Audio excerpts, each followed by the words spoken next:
you had it firsthand, as you know, and maybe your listeners and viewers don't know. When we're next door to each other at Super Bowls, with my show coming on after yours at Audience.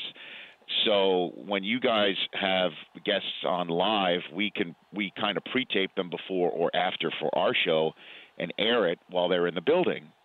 So before you had Kyler Murray, I had him and sent him down the hall to you. Yeah. And I had the same exact experience with him where he could not or did not answer the question, are you going to play football or baseball, creating an absurd narrative. I mean, there's no other way to describe it other than awkward and absurd. And so I'm just wondering where he's getting his advice now. And does it really matter, though? I'm really not going to sit here and say he's getting terrible advice and he's going to fall in the draft, and how dare he.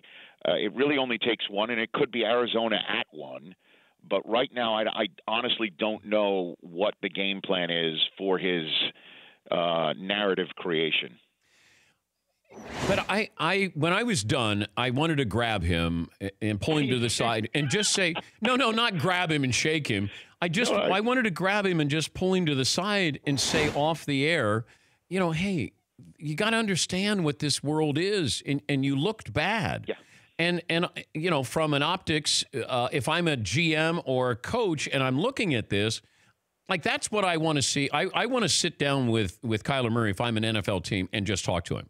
I don't care about him running. I don't care about him throwing. I don't care about his height. I don't care about his weight. I want to know, who are you? What is your personality? Because he's not Baker Mayfield.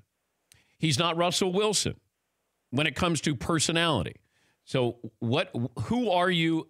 What are you? And what do you want to be? Those are the things that I want to know from Kyler Murray before I even consider taking him with the first-round pick. Yeah, and what motivates you? Who's in your ear, and how is that going to affect your play or your approach to your job once we get you in the building? And I don't think, as you I do believe, Dana. I've known you for a long time. I do believe Kyler Murray might be the only interview subject you reminded that the microphone was working. So I don't think he cares. Okay, I had heard when we're at the we've been at these places, and sometimes if you interview somebody before me and then I do it live, I'm always curious how it went. And I had heard that you interviewed Kyler Murray, and the word was it didn't go well. So by the time you got done taping and then he was coming down the hall, I had already gotten word where somebody in my ear said the interview on Eisen show didn't go well. No. And then I'm going, oh, all right. Well, I had him on earlier in the year during the season, and Kyler Murray was very good, entertaining, personality.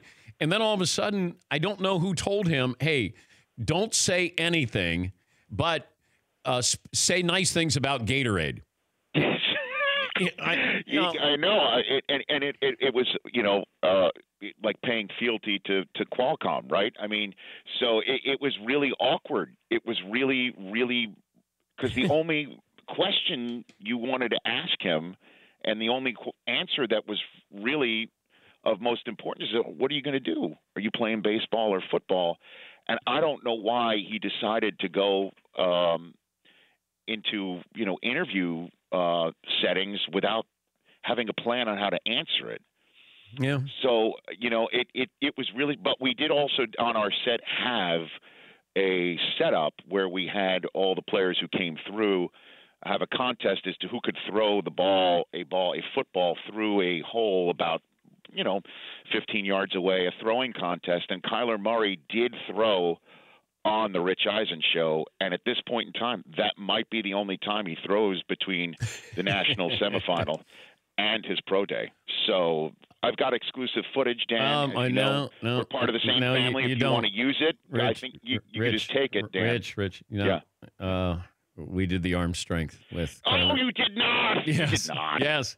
He smoked McLovin. McLovin. Yes, he did. Okay, how about this?